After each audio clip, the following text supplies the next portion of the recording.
The West Indies clinched the Wisden Trophy with an emphatic 10-wicket win over England at the Sir Vivian Richards Stadium within 3 days. Now in this review, I'd like to highlight the key elements that led to that historic victory. Firstly, we look at the pitch again. Now the West Indies camp assessed the pitch and observed that it had a grassy top. So it was a no-brainer when West Indies won the toss, they elected to bowl. Now, as the innings went along, they observed that the pitch had an uneven bounce, with some deliveries having a great carry to the keeper and some staying low. So it was difficult for batting on that pitch. The Windies had two partnerships in excess of 50 runs at the beginning of their innings. Firstly, the opening pair of John Campbell and Braffett again. They have scored their third 50-run partnership in a row.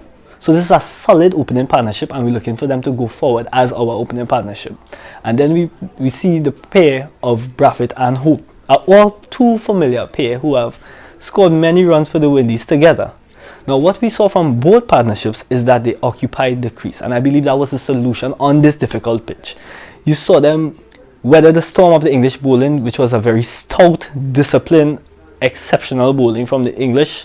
The pick of the bowlers for the English for me was Stuart Broad. His figures did not reflect how well he bowled on that pitch, but I was still leaning towards the Windies in my little bias. When you see that the Windies occupied the crease and they weathered that storm and they got the opportunity to play shots, they took advantage of it, and you saw how well that played out for them. Then we look at the defiant 50 by Darren Bravo. Yes, we could talk about how it's the slowest 50 by a West Indian and how it's the third slowest of all time in Test cricket. But it was vital. He occupied that crease from the second day until the third day, waiting on his opportunities to pounce on the loose balls and also look for the singles in between. He did his job.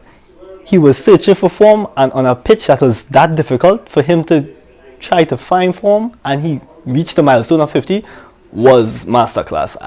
Kudos to Bravo. I believe that he's gotten his mojo back, and look to see him continuously make runs for the Windies again. Then finally, we talk about the Furious Four.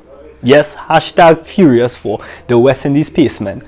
We saw Shannon Gabriel with his aggression. You saw him revved up in the first and second innings, coming through with pace, and he had a disciplined line, mixing it up with the short balls. Yes, it was aggressive bowling. We all know he's the fastest bowler on the team, and he showed it in this test match. Secondly, we saw the captain Jason Hula with his movement away from right-handers into right-handers. He swings the ball both ways.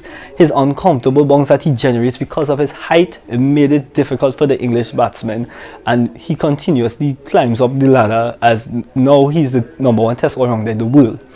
And then we look at Alzarri Joseph. This was an amazing story to hear. He had a good outing in the first innings, but on the second innings, which was the third day, mere hours after the death of his mother, you saw him come out and put on a masterclass in bowling. That spell he had in partnership with Jason Hula right before tea, that 7-over spell, was magnificent. My goodness, he hit the right line. He was aggressive when he needed to be.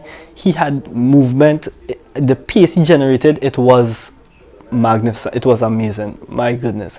And for him to do that with a heavy heart, it was a courageous effort. You could even see it at a wicket where he got that he didn't even appeal for, because he was so focused. He was so in tune with the match, and we all know his mother was looking down at him, and I know he dedicated this performance to his mother. I send out my condolences to the Joseph family, and we just believe that he will go from strength to strength from here. And finally, we go to the man of the match of this match, Kemar Roach, who has yet again performed well with the ball. He has been a terror to these English batsmen, especially the left-handers, when he gets the movement to swing in, swing away. He has been stout and disciplined with his line and length. I believe all English batsmen have nightmares about him at this point, and I believe he will continue on into the third test. Now it's off to St. Lucia, where the West Indies look to clean up the series and have a 3-0 whitewash of England. And all I have to say at the end of this video is rally, rally, rally round the West Indies. Let's go, guys.